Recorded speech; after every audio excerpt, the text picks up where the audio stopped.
आज का जो हमारा वीडियो है वो कोवैलेंट बॉन्ड पे है। ठीक है, कोवैलेंट बॉन्ड समझेंगे। पहले भी आप लोग पढ़ चुके होंगे इसको बचपन में, अभी देखेंगे हम लोग थोड़ा सा इसमें क्या और कर सकते हैं समझने के लिए। थोड़ा सा अपग्रेडिंग रहेगा हम लोग का यहाँ पे। इसके कैरेक्टरिस्टिक्स के बारे में जानेंगे, इसकी प्रॉपर्टी के बारे में जानेंगे, किसको बोलते हैं कोवैलेंट बॉन्ड। तो वहीं से स्टार्ट करते हैं हम लोग।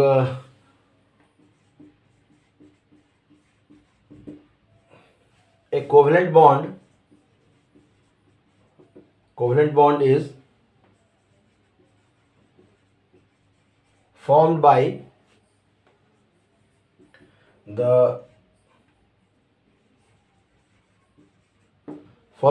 the mutual sharing of electron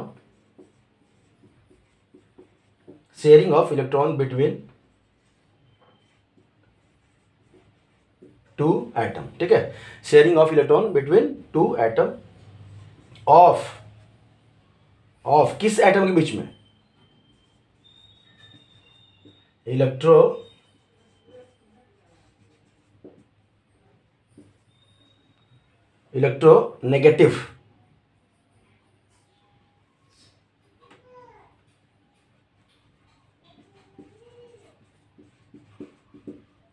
electronegative elements. ठीक है,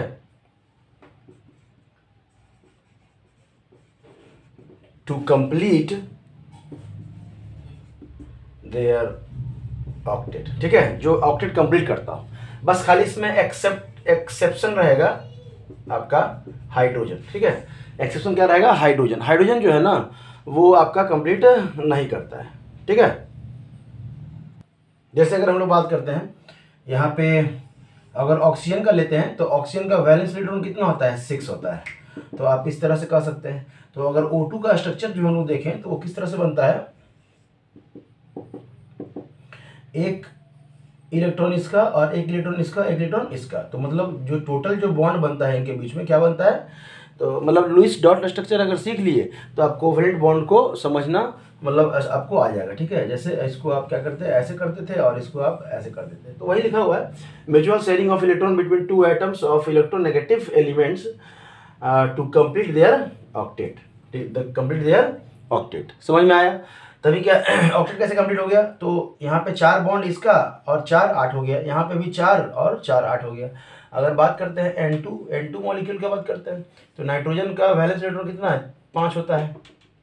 इस नाइट्रोजन का भी वैलेंस इलेक्ट्रॉन कितना होगा? 5 होगा। और एक लोन पेयर आता है। एक लोन पेयर मतलब 2 एक्स्ट्रा इलेक्ट्रॉन, या कह सकते हैं नॉन बॉन्डिंग इलेक्ट्रॉन। तो यहाँ से ऐसे। तो ये कह सकते हैं कि अब देखिए, मतलब एक अगर बॉन्ड है किसी भी मॉलिक्यूल के बीच में, अगर एक बॉन्ड है तो वहां पे क्या है आपका? 2 इलेक्ट्रॉन पार्टिसिपेट करेगा। कितना करेगा? 2 इलेक्ट्रॉन पार्टिसिपेट करेगा। बस एक्सेप्ट किसका लिखे थे हम लोग? हाइड्रोजन का लिखे थे। तो हाइड्रोजन के पास चूंकि एक ही इलेक्ट्रॉन होते हैं तो ये ऑक्टेट ना बना के ये क्या बनाता है? डुएट बनाता है। इसको हम लोग कहते हैं कि डुएट बनाता है। तो ये आपका लुईस डॉट स्ट्रक्चर भी हो गया और यहाँ से हम लोग कोवैलेंट बॉन्ड को समझने भी लगे। ठीक है, तब शेयरिंग देखिए, अगर एक इलेक्ट्रॉन का शेयरिंग हुआ, समझिएगा यहाँ पे अगर हम बात करते हैं शेयरिंग अगर एक इलेक्ट्रॉन का किया, ठीक है, मतलब टोटल इलेक्ट्रॉन तो 2 होंगे, लेकिन अगर एक एलिमेंट्स का देखेंगे तो 1 इलेक्ट्रॉन अगर शेयर कर रहा है किसी के साथ तो क्या करेगा? Sharing 1 electron each atom. देखिएगा, कंफ्यूज मत कीजिएगा, हम 1 इलेक्ट्रॉन ईच एटम बोल रहे हैं। ठीक है, मतलब 2 एटम रहेगा तो वो एक और एक कितना हो जाएगा? 2 हो जाएगा। तो कितना हो जाएगा आपका? कह सकते हैं सिंगल बॉन्ड। क्या हो जाएगा आपका? सिंगल बॉन्ड का फॉर्मेशन होगा। ठीक है, वही अगर हम लोग बात करें कि यहाँ पे कितना है, एक एटम जो है वो कितना इलेक्ट्रॉन शेयर कर रहा है? 2 इलेक्ट्रॉन शेयर कर रहा है। दूसरा एटम भी 2 इलेक्ट्रॉन शेयर करता है। या आपको इसी को बुक में लिखा रहेगा, शेयरिंग ऑफ, सीधा लिखा रहता है 2 इलेक्ट्रॉन, शेयरिंग ऑफ 2 इलेक्ट्रॉन। तो आपका क्या बनेगा? सिंगल बॉन्ड बनेगा। क्या बनेगा? सिंगल बॉन्ड नहीं बनेगा। वही अगर हम लोग बात करते हैं जो शेयरिंग है, अगर 4 इलेक्ट्रॉन का हो जाए, कितना हो जाए? 4 इलेक्ट्रॉन का हो जाए तो कितना बनेगा? डबल बॉन्ड बनेगा। क्या बनेगा? डबल बॉन्ड बनेगा। समझ में आ रहा है? ऐसा करके डबल बॉन्ड आपका बनेगा, जो यहाँ पे आपको दिख रहा है। अगर यही शेयरिंग ऑफ 6 इलेक्ट्रॉन का हो जाए, यहाँ पे जो हम लोग कह सकते हैं शेयरिंग ऑफ 6 इलेक्ट्रॉन। टोटल की बात करें, अब सिंगल इंडिविजुअल की बात नहीं कर रहे, टोटल की बात कर रहे हैं। तो एक इलेक्ट्रॉन, 3 4 5 और ये 6, टोटल 6 इलेक्ट्रॉन है। तो क्या बन रहा है आपका ट्रिपल बॉन्ड का फॉर्मेशन हो रहा है, ट्रिपल बॉन्ड। ठीक है, ये ऐसा कह सकते हैं, समझ में आ रहा है। तब है हम लोग देखते हैं कि ये जो कंसेप्ट है आपका कि किस तरह से शेयरिंग कैसे होता है। कंसेप्ट अगर बोले ऑर्बिटल का जो कंसेप्ट बोलते हैं हम लोग कोवेलेंट बॉन्ड के लिए, तो देखिए ईच जो है ना, आप कह सकते हैं कि ईच ऑर्बिटल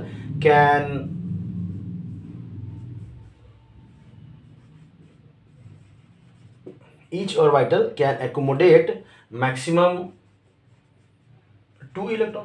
मतलब एक ऑर्बिटल में कितना हो सकता है, मैक्सिमम क्या हो सकता है 2 इलेक्ट्रॉन, और वो भी क्या है ऑफ अपोजिट स्पिन का, ऑफ अपोजिट स्पिन का। ठीक है, ऑफ अपोजिट मतलब एक स्पिन में नहीं रहेगा। ऑलरेडी हम लोग चैप्टर 2 में ही पढ़ चुके हैं कि ये ऑर्बिटल है तो यहाँ पे रहेगा तो इस तरह से रहेगा। अगर इसका स्पिन क्वांटम नंबर का वैल्यू देखेंगे तो अगर -½ कहिएगा तो इसको आप क्या कहिएगा, आप +½ कहिएगा। और अगर इसको आप +½ कहिएगा, इसको अगर कलर चेंज से बताते हैं, अगर इसको इसके स्पिन क्वांटम नंबर का वैल्यू आप अगर प्लस लेंगे तो आपको इसका क्या लेना होगा, माइनस लेना होगा। समझ में आया। तो ये ध्यान रखिएगा, आप किसी को भी कुछ भी ले सकते हैं मानने के लिए। क्योंकि क्लॉकवाइज को हम लोग पॉजिटिव लेके चलते हैं, इसलिए एंटी क्लॉकवाइज को हम लोग क्या लेते हैं, नेगेटिव लेते हैं। लेकिन आप यहाँ फ्री हैं, आप किसी को भी कुछ भी मान सकते हैं। हाँ, लेकिन अगर क्लॉकवाइज को नेगेटिव माने हैं तो हमेशा ही नेगेटिव मानना होगा थ्रू आउट उस एलिमेंट का इलेक्ट्रॉनिक कन्फिगरेशन लिखेंगे तब। समझ में आ रहा है। तो होता क्या है ना कि जितने ऑर्बिटल्स खाली हैं, जितने ऑर्बिटल्स आपके खाली हैं उसी का जो है ना हम लोग क्या करते हैं, कंप्लीशन करते हैं। तो हमारा जो बॉन्ड का जो फॉर्मेशन होता है वो क्या होता है,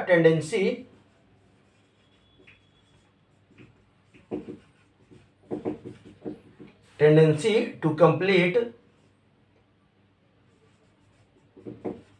ऑर्बिटल। मतलब उतना ही इलेक्ट्रॉन का लूज और गेन करते हैं, या कह सकते हैं कि शेयरिंग करते हैं। लूज गेन नहीं, यहाँ पे हम कोवेलेंट की बात कर रहे हैं तो शेयरिंग कहेंगे। उतना ही इलेक्ट्रॉन का शेयरिंग करते हैं जितना कि हमारा क्या है, अनपेड इलेक्ट्रॉन है। समझ में आ रहा है, अनपेड इलेक्ट्रॉन है, या कह सकते हैं कि जितना ऑर्बिटल खाली है। जैसे मान लीजिए कोई एलिमेंट है जिसका आउटर मोस्ट जो है ना, मान लेते हैं p सबसेल है उसका, और उसके पास कितने हैं, 3 इलेक्ट्रॉन है। कितने हैं, 3 इलेक्ट्रॉन है। अब वो और कितना इलेक्ट्रॉन लेगा, तो 3 इलेक्ट्रॉन लेगा। कितना लेगा, 3 इलेक्ट्रॉन लेगा। समझ में आ रहा है। मतलब उसका जो बॉन्ड बनेगा वो क्या बनेगा, ट्रिपल बॉन्ड बनेगा। अगर कोई ऐसा हो कि वो क्या है आपका जिसके आउटर मोस्ट में कितने हैं, 4 इलेक्ट्रॉन है। कितने हैं, 4 इलेक्ट्रॉन है। तो अब कितना खाली है, 2 ही खाली है इन जनरल। तो आपका क्या लेगा, ये 2 इलेक्ट्रॉन लेगा। तो इसमें क्या बनेगा, डबल बॉन्ड बनेगा। उसी तरह से मतलब जितने ऑर्बिटल्स खाली होते हैं तो वही टेंडेंसी होता है उनको ऑर्बिटल्स को फुलफिल करने का। क्या करने का, फुलफिल करने का मतलब भरने का। समझ में आया, कोई दिक्कत। अब देखिए पुराना जो कंसेप्ट था, ये तो पुराना जो कंसेप्ट था हम लोग लेके चले थे कि ऑक्टेट जो है ना जरूरी है। ऑक्टेट क्या है आपका, जरूरी है। लेकिन बाद में ऐसे भी एलिमेंट्स आए जिसमें ऑक्टेट तो है नहीं, ऑक्टेट आपका कंप्लीट नहीं है, लेकिन क्या है कि वो मोस्ट स्टेबल है, मतलब स्टेबल कंपाउंड्स है। तो हम लोग कह सकते हैं कि completion of octet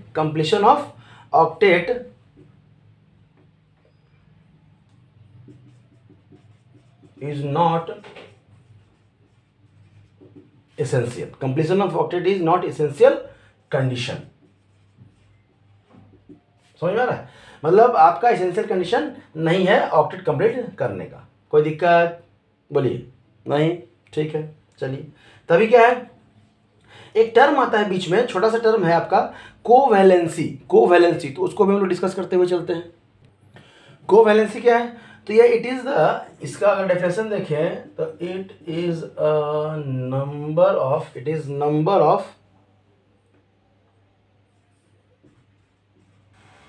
covalent bond. It is the number of covalent bond which, क्या है आपका, विच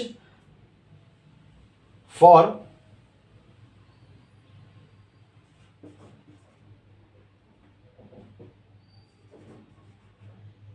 atom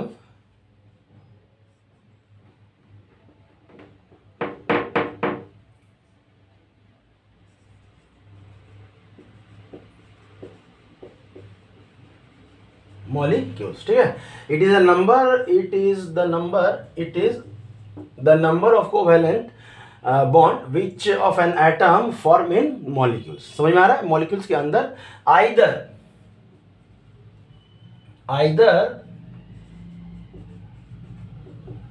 in ground state or in most common excited state। ठीक है, मोस्ट कॉमन आपका एक्साइटेड स्टेट। समझ में आ रहा है? ठीक है।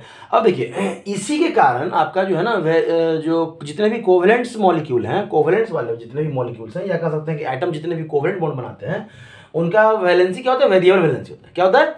वेरिएबल वैलेंसी होता है। तो उस पर हम लोग चर्चा करते हैं कि जो कोवेलेंसी है ना वो कब मिनिमम रहेगा और कब आपका मैक्सिमम रहेगा। ठीक है, अगर हम बात करें तो मैक्सिमम जो हमारा कोवेलेंसी है, मैक्सिमम जो हमारा कोवेलेंसी है कब होता है आपका? इज शोन इन, क्या होता है आपका? Excited state. ठीक है,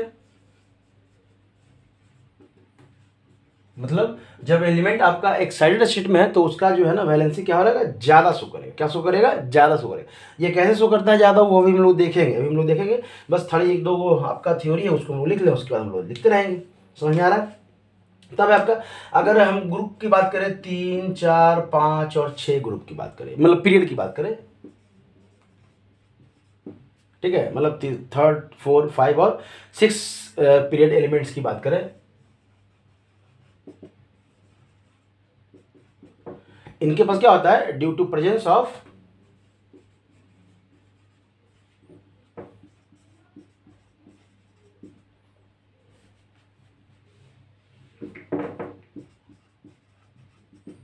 वैकेंट डी ऑर्बिटल, या कह सकते हैं empty d orbital. Vacant d orbital या इम्प्टी डी ऑर्बिटल। ठीक है, कोई दिक्कत?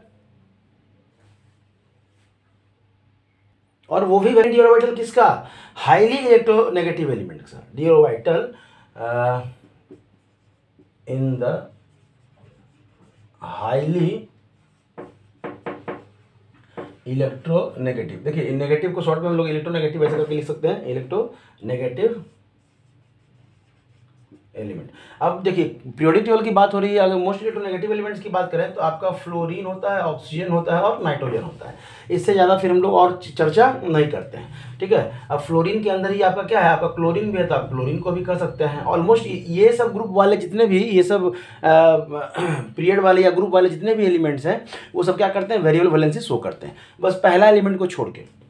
पहला एलिमेंट को छोड़ के मतलब अगर आप बात करें तो यहाँ पे क्या होगा? फ्लोरीन अगर नहीं भी लिखेंगे तो क्लोरीन लिखेंगे। नाइट्रोजन के नीचे जितने भी है ना फास्फोरस है, तो मतलब आप कह सकते हैं कि इस ग्रुप के जितने भी एलिमेंट्स हैं, जितने भी मेंबर्स हैं, वो वेरिएबल वैलेंसी शो करते हैं। क्यों? क्योंकि उनके पास क्या होता है? वैकेंट डी ऑर्बिटल होता है। क्या होता है आपका? वैकेंट डी ऑर्बिटल होता है।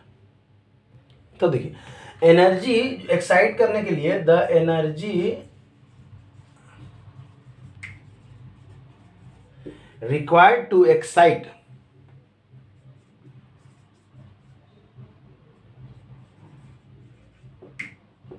excitation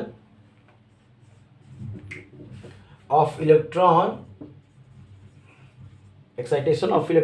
is called promotion energy. क्या कहते हैं? प्रोमोशन एनर्जी हम लोग कहते हैं।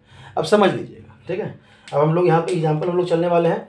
तब अगर जैसे बात करते हैं नाइट्रोजन का, तो नाइट्रोजन का आपका 7 है और 2 और 5 करते हैं, तो इसका जो इलेक्ट्रॉनिक लास्ट इलेक्ट्रॉनिक कन्फिगरेशन से हमारा मतलब रहेगा हमेशा वैलेंस इलेक्ट्रॉन से। फिर भी छोटा है तो हम लोग पहले से भी लिख सकते हैं 1s2 2s2 और 2p क्या करेंगे? 3 कर देंगे। तो लास्ट जो सेल है वो क्या है? आपका p सेल है। क्या है? आपका p है, मतलब 2 ही सेल है। ये जो एलिमेंट है इसके पास कितने सेल है? 2 ही सेल है। और इस तरह से आपका क्या है? वो इलेक्ट्रॉन है। तो जब इस तरह से आपके इलेक्ट्रॉन है, चाहे आप ग्राउंड स्टेट में रहिए या एक्साइटेड स्टेट में रहिए, इसके पास कितने अनपेड इलेक्ट्रॉन रहेंगे? 3 ही अनपेड इलेक्ट्रॉन रहेंगे। मतलब अगर आप इसको एक्साइटेड स्टेट देंगे, अगर आप इसको मान लेते हैं एनर्जी दिए, एक्साइटेड स्टेट किए, मतलब एक्साइट किए, क्या किए? एक्साइट किए, तो अब जो ये जो इसका आउटर मोस्ट का जो कन्फिग्रेशन होगा वो 2s, यहाँ पे अगर हम लोग करें तो यहाँ पे कुछ इस तरह से था। ठीक है, और यहाँ 2s2 और यहाँ पे 2p क्या है? 3। तो यहाँ पे अगर आप एक्साइट करेंगे, इसको एक्साइट करेंगे तो ये इलेक्ट्रॉन निकल के कहाँ चला जाएगा, मान लेते हैं यहाँ चला गया, तो ऑलरेडी यहाँ पहले से कितना है 3 है, अब कितना हो गया 4 हो गया, तो कोई फर्क पड़ा क्या, यहाँ भी वैलेंसी कितना है 3, यहाँ भी कितना है आपका 3 ही है। समझ में आया। तो नाइट्रोजन जो है वो क्या बनाता है, NH3 बनाता है। क्या बनाता है, NH3 बनाएगा या क्या बनाएगा, NCl3 बनाएगा, नॉर्मल कंडीशन। समझ में आया, कोई दिक्कत। क्यों ऐसा होता है, क्योंकि उसके पास जो है ना वो वैकेंट डी ऑर्बिटल नहीं है, आपका 2 ही सेल है और दूसरे सेल में हमको पता है कि डी सब सेल नहीं होता है। तो आप लिख सकते हैं, यहीं पे लिख सकते हैं, फॉर्म इतना due to absence of vacant d orbital. ठीक है, बार बार वैलेंट का लिखता है, वैकेंट डी ऑर्बिटल। समझ में आ रहा है, तो डी ऑर्बिटल नहीं है तब ये इस तरह से कर रहे हैं। अगर यही हम बात करते हैं फास्फोरस की, इसी के ग्रुप के, नाइट्रोजन के ही ग्रुप के, अगर हम लोग फास्फोरस का बात करें तो अब देख लीजिएगा सॉरी, अगर हम लोग फास्फोरस की बात करते हैं तो 15 होता है। इलेक्ट्रॉनिक कन्फिग्रेशन की बात करें तो 1s2 2s2 2p6 3s2 और 3p3। तो हम लोग हमेशा बात करेंगे किसकी बात करेंगे, वैलेंस इलेक्ट्रॉन। तो ये जो हो गया आपका, ये जो इलेक्ट्रॉनिक कन्फिग्रेशन हो गया, ये क्या हो गया, ग्राउंड स्टेट में हो गया। अगर ग्राउंड स्टेट में रहेगा तो इसके पास कितने अनपेड इलेक्ट्रॉन है, तो ध्यान दीजिएगा, इसके पास अगर ग्राउंड स्टेट में रहेंगे तो 3 अनपेड इलेक्ट्रॉन है, मतलब यहाँ पे वैलेंसी कितना हो जाएगा 3। अगर यहाँ से बात करें तो आपका वैलेंसी कितना हो जाएगा 3 हो जाएगा, और जो यहाँ से प्रोडक्ट बनाएगा वो PCl3। एक एग्जाम्पल दे दिए आपको 3।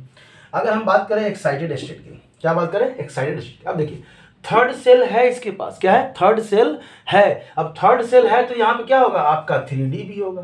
समझ में आ रहा है, थर्ड सेल में 3D भी होता है, मतलब ये है, ये चूंकि इसमें कोई इलेक्ट्रॉन है नहीं तो इसको लिखते नहीं है, इसका मतलब ये नहीं कि ये नहीं है। चूंकि थर्ड सेल में इलेक्ट्रॉन एंटर किया है तो थर्ड सेल में 3s भी होता है, 3p भी होता है और 3d भी होता है। तो समझ लीजिएगा यहाँ पे अगर हम लोग फर्स्ट एक्साइटेड स्टेट की बात करें तो इसी का जो कन्फिग्रेशन रहेगा, लास्ट कन्फिग्रेशन की अगर हम लोग बात करते हैं तो ये क्या रहेगा आपका, कुछ इस तरह से आप पहले बना लीजिए। ठीक है, और यहाँ से आप डी ऑर्बिटल को भी 1 2 3 और 4 5, ये हो गया डी आपका, 3D आपका 3p और आपका क्या हो जाएगा ये 3s हो गया, सॉरी 3p। तब देखिए आपका अगर एक्साइटेड ग्राउंड स्टेट की बात करें तो आपका इलेक्ट्रॉनिक कन्फिग्रेशन यहाँ से वैलेंसी कितना हो गया आपका 3 हो गया। लेकिन एक्साइटेड स्टेट की बात करें मतलब हम लोग क्या कर चुके हैं, एनर्जी दे चुके हैं। एनर्जी क्या है ना, हम लोग दे चुके हैं। ठीक है, कौन सा एनर्जी, प्रमोशन एनर्जी। तब क्या होता है, ये इलेक्ट्रॉन एक्साइट होकर कहाँ जाएगा, यहाँ चला जाएगा। ठीक है, यहाँ से यहाँ पे तो ऑलरेडी 3 ही था और ये इलेक्ट्रॉन कहाँ चला जाएगा, यहाँ चला जाएगा। क्यों, क्योंकि इसके बाद वैकेंट डी ऑर्बिटल है। तो अब इस केस में जो इसका वैलेंसी है ये क्या शो करेगा, 5 शो करेगा, और इसीलिए आप PCl5 भी देखते होंगे कंपाउंड में, कंपाउंड या मॉलिक्यूल के रूप में। समझ में आया। अब देखिए ये हुआ क्यों, इलेक्ट्रॉन इसका यहाँ से निकल के यहाँ क्यों नहीं आया। सपोज मान लीजिए आप लोग 4-5 दोस्त हैं, 5 दोस्त हैं और 4 कुर्सी पे बैठे हुए, क्या है 4 कुर्सी पर आप बैठे हुए। सपोज आपके पास 4 कुर्सी है, 5 दोस्त आए हैं। ठीक है, 4 कुर्सी है, 5 दोस्त आए हैं, तो वो तो मजबूर है कि पांचवा जो बच्चा है, जो पांचवा जो बंदा है आपका जो दोस्त है, वो एक ही कुर्सी पे क्या करेगा, शेयर करेगा, एक ही कुर्सी को क्या करेगा, शेयर करेगा। लेकिन सपोज अब मान लीजिए कि आपके पास क्या है ना, आपके पास 5 से ज़्यादा कुर्सी है, क्या है 5 से ज़्यादा कुर्सी है, तब या मान के चलिए कि 5 कुर्सी है। ठीक है, 5 कुर्सी है और आपके दोस्त भी 5 है, तब क्या वो एक कुर्सी को शेयर करेगा, क्या नहीं, सब अलग अलग बैठेंगे। तो वही है कि एनर्जी देने के बाद, जब एक्साइट किए, एनर्जी देने के बाद चूंकि ये इसका मूवमेंट हुआ, ये अब जंप करेगा, तो भाई यहाँ ऑलरेडी इलेक्ट्रॉन है, इलेक्ट्रॉन है, इलेक्ट्रॉन है, तो यहाँ पे रिपल्सन भी तो होगा ना, इंटर करेगा, तो यहाँ पे रिपल्सन नहीं होगा क्योंकि ये वैकेंट है, खाली है। तो ये जो इलेक्ट्रॉन है एनर्जी लेने के बाद कहाँ जाएगा, यहाँ जाएगा। समझ में आया। अब जब यहाँ जाएगा तो कितने अनपेड इलेक्ट्रॉन हो गए, 1 2 3 4 5 हो गए, तो वैलेंसी कितना हो गया 5, और इसलिए आप यहाँ पे PCl5 भी प्रोडक्ट के रूप में आप देखते होंगे। समझ में आया, कोई दिक्कत। और एग्जांपल से समझते हैं हम लोग। ऑक्सीजन की बात करते हैं तो यहाँ पे 2 और 6 होता है, क्योंकि इसका तो इसका मतलब 8 होता है एटॉमिक नंबर, 1s2 2s2 और 2p क्या आ जाएगा 4। तो अगर आउटर मोस्ट की बात करें तो ये कुछ इस तरह से,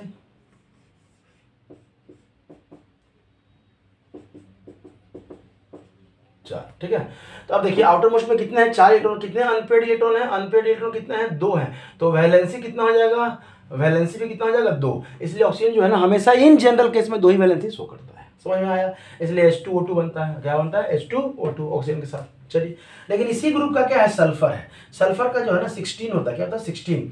तो इसका जो electronic 1s2 2s2 2p6 3s2 और 3p4। देखिए लास्ट ऑर्बिट का अगर एक ही ग्रुप का है तो इलेक्ट्रॉनिक कन्फिग्रेशन सेम रहेगा, सिर्फ खाली नंबर ऑफ सेल का डिफरेंस है। यहाँ पे 2 है, यहाँ पे 3 है। अब देखिए थर्ड सेल आ गया तो यहाँ पे ऑलरेडी डी भी होगा, लेकिन चूंकि उसमें इलेक्ट्रॉन नहीं है इसलिए उसकी हम लोग चर्चा नहीं कर रहे हैं। समझ में आया? तब क्या है, तो ये जो है अगर हम बात करें एक्साइटेड स्टेट, ये ग्राउंड स्टेट की बात करें, क्या है आपका ग्राउंड स्टेट में जब सल्फर है तो कुछ इस तरह से ये इसका इलेक्ट्रॉन यहाँ पे होगा।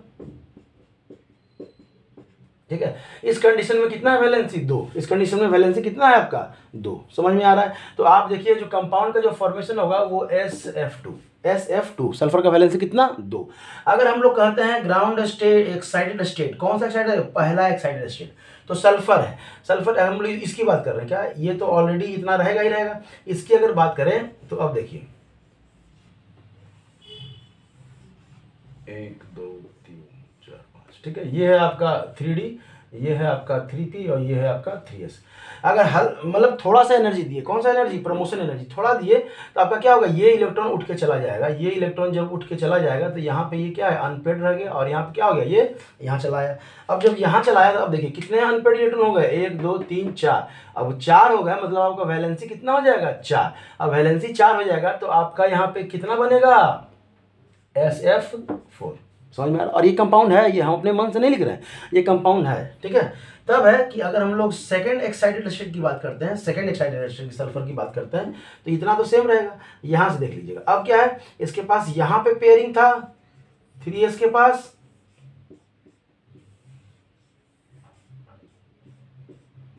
ठीक है। तब क्या है, ये सारे इलेक्ट्रॉन जो हैं, ये जो इलेक्ट्रॉन यहाँ पे थे ये भी क्या हो गया? अनपेड हो जाएंगे, और ये वाला भी कहाँ उठते चला जाएगा? यहाँ पे, क्योंकि ऑलरेडी यहाँ पे तो तीनों हैं और एक पहले से था, यहाँ पे आ जाएगा। अब जो है यहाँ पे इसका कितना अनपेड इलेक्ट्रॉन? 1 2 3 4 5 6, और तो वैलेंसी कितना हो जाएगा आपका? 6। वैलेंसी कितना हो गया? 6। और जो कंपाउंड है वो SF6 भी आप देखते होंगे, SF6। समझ में आया? कोई दिक्कत? तो ये था इस तरह से कोवैलेंसी को समझने का तरीका। अगर हम लोग बात करें कैरेक्टरिस्टिक्स का तो आपका कह सकते हैं यहाँ पे सबसे पहले फिजिकल स्टेट। अगर फिजिकल स्टेट की बात करें तो देखिए जो कोवेलेंट कंपाउंड्स हैं, ठीक है, जो कोवेलेंट कंपाउंड हैं वो सॉलिड के फॉर्म में भी आते हैं, गैस के फॉर्म में भी आते हैं, और क्या आते हैं? लिक्विड के फॉर्म में भी रहते हैं, मतलब तीनों स्टेट में आपका पाया जाता है। ठीक है, अगर ये सेपरेट मॉलिक्यूल्स हैं, क्या है आपके? अगर सेपरेट मॉलिक्यूल्स कह सकते हैं तब तो ये गैस के फॉर्म में होंगे। किसके फॉर्म में होंगे? गैस के फॉर्म में होंगे। लेकिन अगर एसोसिएटेड हैं, अगर ये एसोसिएटेड हैं, अगर एसोसिएटेड मॉलिक्यूल मतलब कंबाइंड फॉर्म में अगर हैं तो ये लिक्विड भी हो सकते हैं और सॉलिड भी हो सकता है। ठीक है, और क्या हो सकता है? सॉलिड भी हो सकता है। अगर ऐसा देखा जाए यहाँ पे, अगर मॉलिक्यूलर मास के बेसिस पे देखा जाए तो इनका मॉलिक्यूलर वेट जैसे जैसे इंक्रीज करेगा ना, इनका फिजिकल स्टेट भी क्या करेगा? चेंज करेगा। बाय इंक्रीजिंग मॉलिक्यूलर मास क्या होगा? फिजिकल स्टेट क्या हो जाएगा? चेंज करेगा।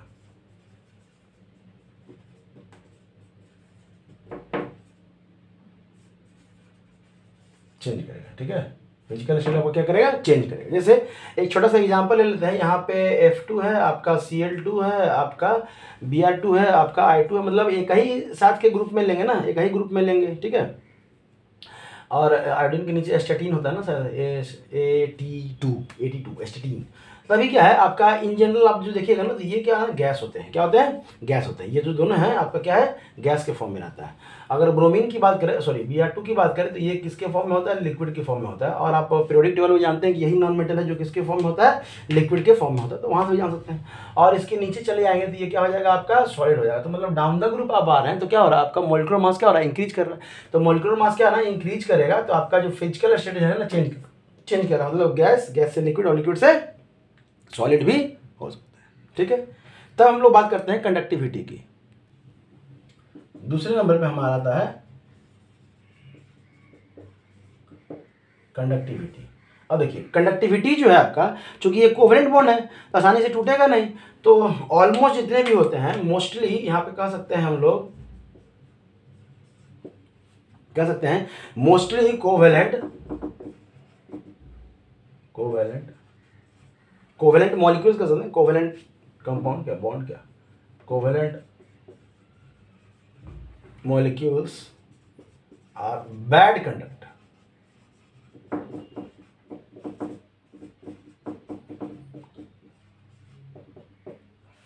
Of electricity. ठीक है, इलेक्ट्रिसिटी बैड कंडक्टर होता है, बट लेकिन जो है ना कुछ जो होते हैं, बट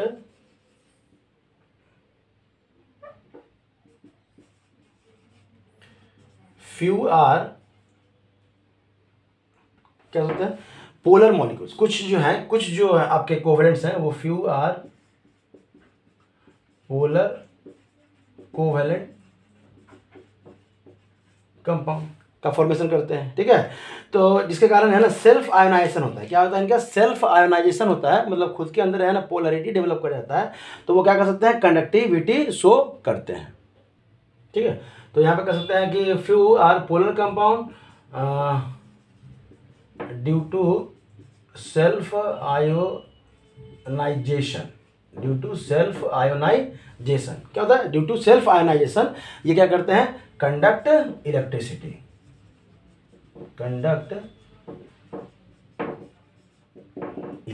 ठीक है, इलेक्ट्रिसिटी क्या करते हैं, ये कंडक्ट करते हैं। अब देखिए इलेक्ट्रिसिटी जब कंडक्ट कर रहे हैं तो इसमें आप बचपन से आप पढ़ते आ रहे हैं कि क्या है एग्जांपल आपका, ऐसे जो इलेक्ट्रिसिटी कंडक्ट करते हैं वो क्या है आपका, ग्रेफाइट। क्या है आपका, ग्रेफाइट। ठीक है, ग्रेफाइट पढ़े हैं। अगर HCl की बात करें तो HCl जो है ना कोवेलेंट बॉन्ड का फॉर्मेशन हो रहा है, लेकिन अगर ये वाटर में रहेगा ना, पानी में रहेगा तभी कंडक्टिविटी शो करेगा, ऐसे HCl कंडक्टिविटी शो नहीं करेगा। तो आप कह सकते हैं HCl इन क्या कह सकते हैं आपका वाटर। ठीक है, HCl इन वाटर, तो ये कंडक्टिविटी शो करेगा वाटर में, ऐसे आपको कंसंट्रेटेड फॉर्म में कहेंगे तो नहीं शो करेगा। तब आता है बात सॉल्युबिलिटी का। चूंकि ये नॉन पोलर आपका सॉल्वेंट है, आप कह सकते हैं नॉन पोलर सॉल्यूट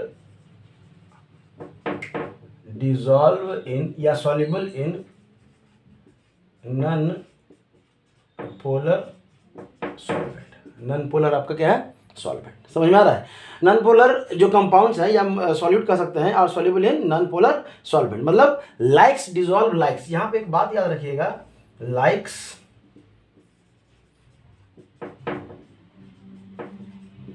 ठीक है, जो एक जैसा होता है वही अपने आप को ढूंढता है, अपना बिरादरी ढूंढता है। तो जो यहीं से हम लोग कह सकते हैं कि मतलब मोस्टली होता है इनऑर्गेनिक जो सॉलिड होते हैं वो इनऑर्गेनिक सॉल्वेंट में, ऑर्गेनिक जो होते हैं वो ऑर्गेनिक सॉल्वेंट में, इनऑर्गेनिक वाला बहुत कम जो होता है, एक्सेप्शन में एक आध को मिल जाएगा आपको जो ऑर्गेनिक में क्या होगा सॉल्युबल हो, और ऐसा बहुत कम मिलेगा ऑर्गेनिक कंपाउंड जो इनऑर्गेनिक सॉल्वेंट में सॉल्युबल हो। तो वहीं से एक वर्ड आता है, बुक में लिखा देखिएगा, लाइक्स डिसॉल्व लाइक्स, जो एक जैसा है वही एक दूसरे को पसंद करता है। ठीक है, हाँ, तब हम लोग कह सकते हैं कि जो कोवेलेंट जो बॉन्ड है आपका, इसको हम लोग मिटाते हैं थोड़ा सा। ठीक है, कोवेलेंट जो बॉन्ड है ना वो क्या होता है, रिजिड होता है और डायरेक्शनल होता है। मतलब यहां से अगर हम लोग कहें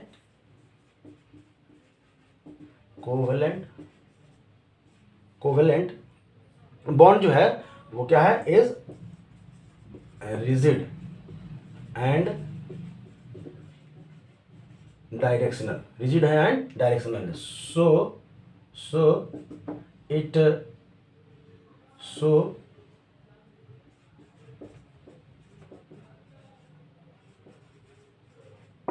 आइसोमेरिज्म। ठीक है, तो ये करता है, सो इट शोज आइसोमेरिज्म, ये आइसोमेरिज्म का फॉर्मेशन करता है या आइसोमेरिज्म शो करता है। एक फिनोमिना है जिसमें मॉलिक्यूलर मास सेम होता है लेकिन प्रॉपर्टी क्या होता है, डिफरेंट हो जाता है। प्रॉपर्टी क्या होता है आपका, डिफरेंट होता चला जाता है, अलग अलग अरेंजमेंट मॉलिक्यूल्स के, उसके स्पेसियस अलग अलग अरेंजमेंट में होता है। ठीक है, अब देखिए कोवेलेंट जो कंपाउंड है आपका लो मेल्टिंग पॉइंट और बॉइलिंग पॉइंट होता है। ठीक है, कोवेलेंट जो कंपाउंड है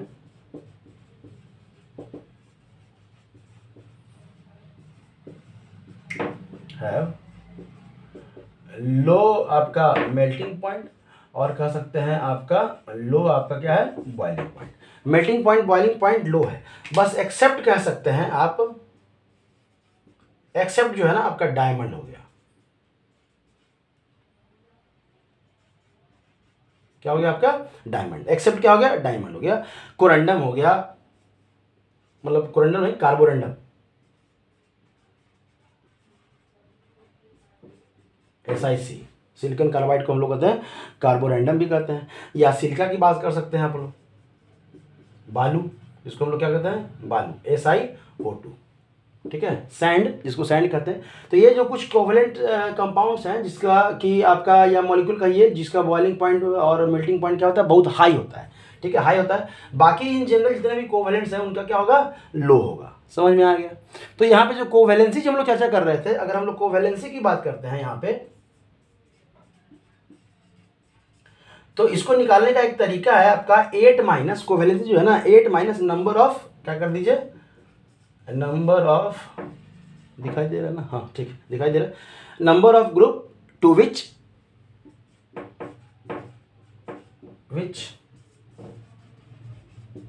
एलिमेंट बिलोंग्स, ठीक है। आपको क्या होता है? जिसमें एलिमेंट बिलोंग्स करता है, ठीक है। 8 माइनस नंबर ऑफ ये करके, समझ में आया?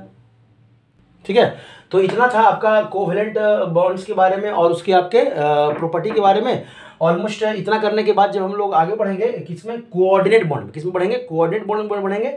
तो कुछ और हम लोग वहाँ जानेंगे। और इसमें अगर कहीं भी थ्योरेटिकल पोर्शन में हमें नहीं लगता कि दिक्कत होने वाला है, नीट वाले बच्चे तो बस इतना कर लें, एटलीस्ट कम से कम इतना तो कर लें, इतना तो कर लें, ठीक है। इतना कर लिए तो हमको नहीं लगता है कि आपके लिए कुछ बच रहा है। और जो मेंस, जो मैथ वाले हैं, मेंस में बैठने के लिए हैं, तो वो यहाँ से इनका थ्योरी जो है ना, थ्योरी के लिए तो बहुत अच्छा है। ये एडवांस में, सीधा एडवांस में काम आया, क्योंकि वहाँ पे मल्टीपल आंसर क्वेश्चन रहता है, तो उसमें आपको एक से ज़्यादा आंसर रहेगा तो थ्योरी का तो यूज करेगा ही करेगा। तो आगे लिए ठीक है, ठीक है। Thank you.